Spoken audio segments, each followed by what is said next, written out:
ជំរាបសួរនៅក្នុងវីដេអូនេះខ្ញុំនឹងណែនាំកម្មវិធី Biopelia Tracker 5 ដំបូងយើងមាន13បន្ទាប់មក14ហើយឥឡូវនេះការអាប់ដេត5គឺអាចរកបាន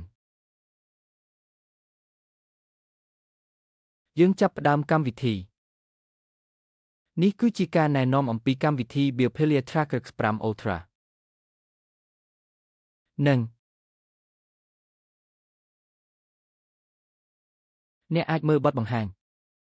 ដូចដែលអ្នកអាចឃើញនៅខាងឆ្វេងរូបភាពដែលវាអាចមើលឃើញតាមអ៊ីនធឺណិតឃើញកណ្ដុរឡើងលើអ្នកអាចមើលឃើញផ្នែកនៃកូនកណ្ដុរអ្នកអាចមើលឃើញផ្នែកសរសៃឈាមបេះដូងសាច់ដុំឆ្អឹង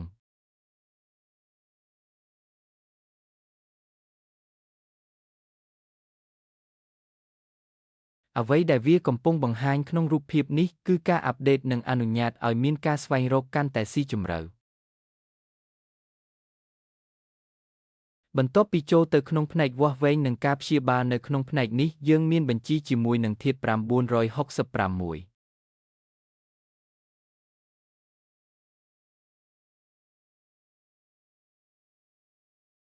អ្នកអាចមើលខាងក្រោម965មួយអត្ថបទនេះគឺជាបញ្ជីពេញលេញហើយនេះគឺជាមុខងារ Ultrascan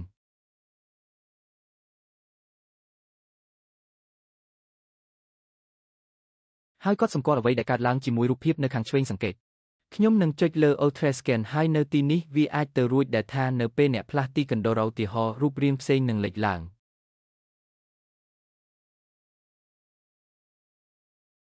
នៅទីនេះយើងមានផ្នែកឆ្អឹងនៅទីនេះយើងមានផ្នែកមាត់នៅទីនេះយើងមានឆ្អឹងហើយយើងមានខួរក្បាលផ្នែកផ្សេងនៃខួរក្បាលបន្ទាប់មករឿងដូចគ្នាឧទាហរណ៍នៅក្នុង thorax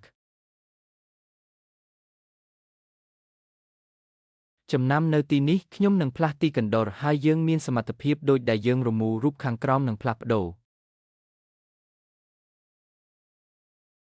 ឥឡូវនេះសូមក្រឡេកមើលតំបន់អាំងត្រគាកផងដែរសង្កេតប្រសិនបើខ្ញុំដកមុខងារនេះចេញវាមិនអាចធ្វើបានទៀតទេប៉ុន្តែប្រសិនបើខ្ញុំអនុវត្តមុខងារស្បែកវាមិនអាចធ្វើបានទៀតទេដើម្បីមើលអ៊ុលត្រាសោននៅទីនេះខ្ញុំអាចវាស់ផ្នែកផ្សេងឧទាហរណ៍ប្រសិនបើខ្ញុំចង់វាស់ជាលិកាស្បែកនៅក្នុងតំបន់នេះឧទាហរណ៍ខ្ញុំចុចហើយកម្មវិធីនឹងធ្វើការវាស់វែងភ្លាម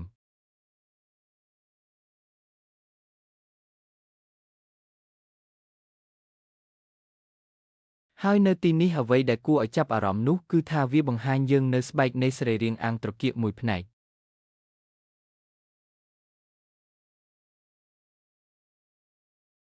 សូមបង្ហាញឧទាហរណ៍មួយទៀត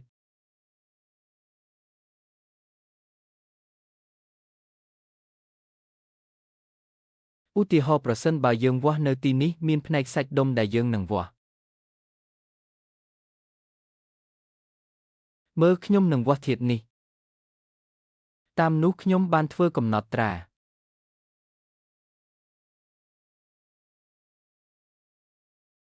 សង្កេតវាត្រូវបានចុះឈ្មោះការកត់ត្រាធាតុទាំងពីរបានអនុវត្តការវាស់វែង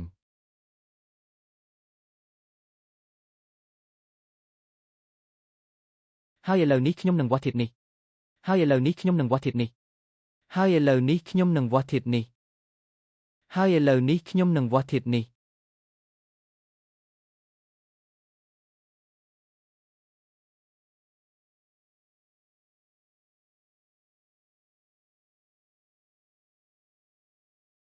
ធាតុគួរឲ្យចាប់អារម្មណ៍ខ្លាំងមួយទៀតឧទាហរណ៍ស្នូលនៃ Hypothalamus ពីមុនតំបន់ទាំងមូលនេះត្រូវបានវាស់វែងប៉ុន្តែឥឡូវនេះយើងអាចស្វែងរកកន្លែងនេះ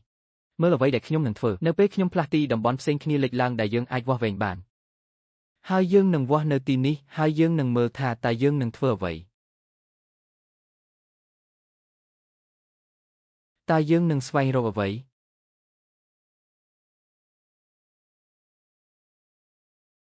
ផ្នែក Typeaces នៅក្នុងស្នូលនៃ Hypothalamus កម្មវិធីថ្មីមួយទៀតរបស់ Biopelia Tracker 5គឺនៅក្នុងការវាស់វែងក្រូម៉ូសូមសង្កេតប្រសិនបើខ្ញុំចង់វាស់នៅទីនេះជាដំបូងខ្ញុំនឹងបង្ហាញពីអត្ថប្រយោជន៍ប៉ុន្តែជាដំបូងដោយធ្វើការវាស់វែងខ្ញុំនឹងដកការជ្រើសរើសអ្វីទាំងអស់ហើយយើងនឹងវាស់តែធាតុនេះបន្ទាប់មកនៅទីនេះអ្វីបានប្រែជាល្អមែនទែនជាមួយនឹងរូបតំណាងទី2និងទី3ប៉ុន្តែសូមស្រមៃថានៅក្នុងធាតុលេខ18វាត្រូវបានផ្លាស់ប្ដូរច្រើនជាងនេះដូច្នេះប្រសិនបើយើងចង់វាស់ធាតុនេះយើងមិនចាំបាច់ចាប់ផ្ដើមស្វែងរកវានៅទីនេះទេ កន្លែងដែលវាជាបញ្ជីគឺដើម្បីមើលថាវានៅទីណាដែលខ្ញុំរកវាឃើញពីរបៀបដែលខ្ញុំរកវាសង្កេតនៅទីនេះនេះគឺជាថ្ងៃទី18គ្រាន់តែដាក់ mouse របស់អ្នកហើយចុចខាងឆ្វេងហើយវាស់ក្រូម៉ូសូមភ្លាមប៉ុន្តែកាន់តែខ្លាំងជាងនេះទៅទៀតបន្ទាប់ពីវាស់ក្រូម៉ូសូមវាលេចឡើង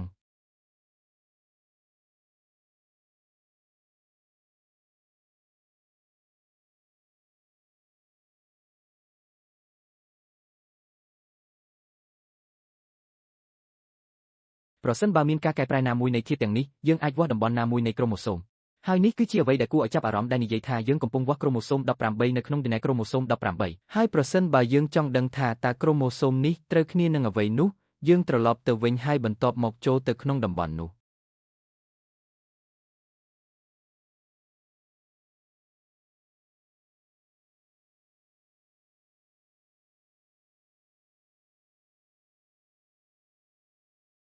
ការវិភាគហើយនៅទីនេះយើងចុចលើសង្កេតក្នុងអត្ថបទគួរឲ្យចាប់អារម្មណ៍ប៉ុណ្ណាហើយប្រសិនបើខ្ញុំផ្លាស់ទីកណ្ដូលនោះគ្មានអ្វីកើតឡើងទេប៉ុន្តែសូមកត់សម្គាល់ជើងកាំងដែលមានអ្វីដែលវាត្រូវគ្នាឧទាហរណ៍មហារាជហើយវាហាក់ដូចជាតាក់ទងនឹងដុំសាច់ហើយព័ត៌មានដែលពាក់ព័ន្ធហាក់ដូចជាយល់តើធាតុនេះត្រូវគ្នានឹងអ្វី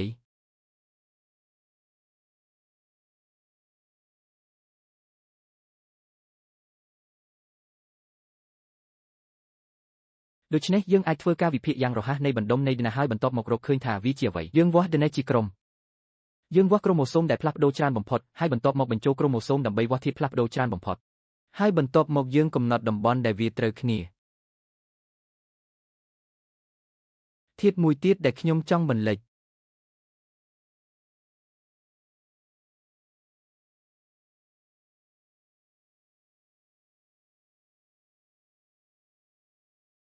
នេះជាវីដេអូធ្វើបទបង្ហាញពួកគេបានសុំឲ្យខ្ញុំធ្វើបទបង្ហាញវីដេអូនៃ5ហើយខ្ញុំនឹងបង្ហាញវានៅទីនេះនៅចុងបញ្ចប់នៃក្រូម៉ូសូមមើលថាតើគួរឲ្យចាប់អារម្មណ៍នេះគឺជាការអាប់ដេតគួរឲ្យចាប់អារម្មណ៍ខ្លាំងណាស់ដែលយើងអាចផ្លាស់ទីកណ្ដុរហើយយើងនឹងរកឃើញ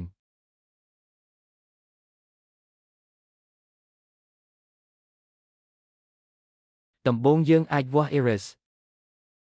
ខ្ញុំបានធ្វើកំហុសនៅទីនេះខ្ញុំត្រូវដកការជ្រើសរើសវាយើងនឹងវាស់ Eris ហើយបន្ទាប់មកយើងនឹងរកមើលធាតុដែលបានផ្លាស់ប្ដូរឧទាហរណ៍ហើយសម្រាប់រឿងនេះខ្ញុំនិយាយថានេះគឺជាធាតុផ្លាស់ប្ដូរហើយនេះគឺជាផ្នែកម៉ូទ័រត្រូវបានផ្លាស់ប្ដូរធាតុនៅទីនេះនៅក្នុងផ្នែកនៃ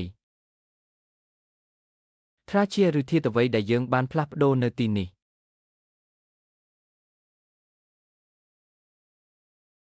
វាត្រូវគ្នានឹងក្បាលដូច្នេះមុននឹងយើងវាស់ធាតុនេះប៉ុន្តែវាជាការវាស់វែងទូទៅនៅក្នុងការវាស់វែងទូទៅមួយឥឡូវនេះ5អនុញ្ញាតឲ្យយើងស្កេនអ៊ុលត្រាសោនរកមើលតំបន់ដែលរងផលប៉ះពាល់បំផុតនិងធ្វើការវិភាគកាន់តែស៊ីជម្រៅដូច្នេះហើយយើងអាចរកឃើញក្បាលបានបន្ទាប់មកយើងរកមើលកន្លែងដែលផ្លាស់ប្ដូរបំផុតនៃក្បាល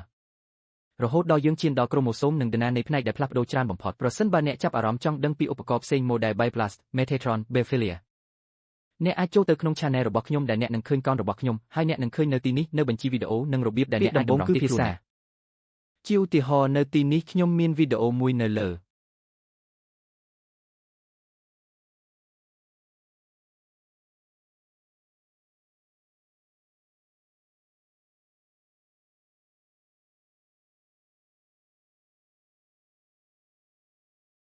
និងភាសាពេពាក្យទី2ត្រូវគ្នាទៅនឹងឧបករណ៍ហើយបន្ទាប់មកទៅគំនិត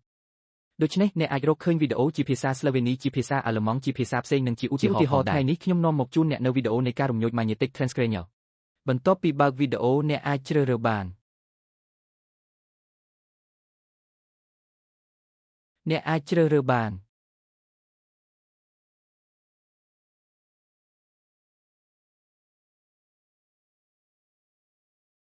ខ្ញុំនឹងសម្រាប់ដាក់វានៅទីនេះក្នុងចំណងជើងរងនៅក្នុងការកំណត់រចនាសម្ព័ន្ធពួកគេនឹងដាក់ចំណងជើងរងកន្លែងបកប្រែហើយអ្នកអាចជ្រើសរើសភាសាដែលអ្នកចង់បាន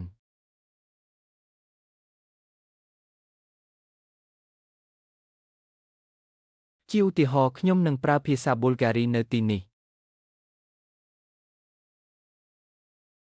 វិធីនោះអ្នកអាចដាក់និងមើលវីដេអូរបស់ខ្ញុំជាភាសាដែលអ្នកចង់បានថាមពលនឹងត្រូវការដើម្បីអាចយល់វីដេអូនៅលើ Channel របស់ខ្ញុំអ្នកនឹងឃើញវីដេអូជាច្រើននៅលើ YouTube ដែលជាវគ្គសិក្សាមូលដ្ឋានឥតគិតថ្លៃដែលនឹងអនុញ្ញាតឲ្យអ្នកមើលវីដេអូនៃឧបករណ៍ព្យាបាលផ្សេងគ្នា ប៉ុន្តែប្រសិនបើអ្នកចង់បានវគ្គសិក្សាគូផ្គងកម្រិតខ្ពស់ជាភាសារបស់អ្នកត្រូវតែចូលទៅកាន់គេហទំព័ររបស់ខ្ញុំ Biopelia Giles Org អ្នកនឹងរកឃើញ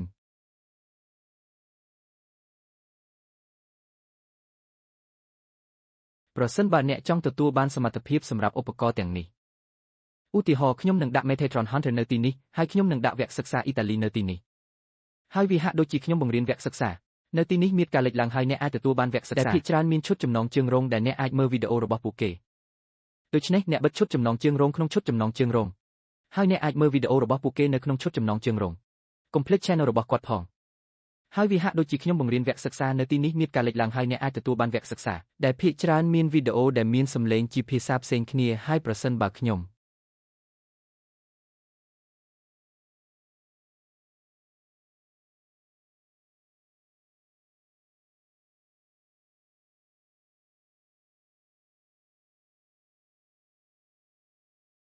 ប្រសិនបើអ្នកចង់សួរសំណួរអ្នកអាចបញ្ចូល WhatsApp របស់ខ្ញុំឬក៏តាក់ទង email របស់ខ្ញុំផងដែរ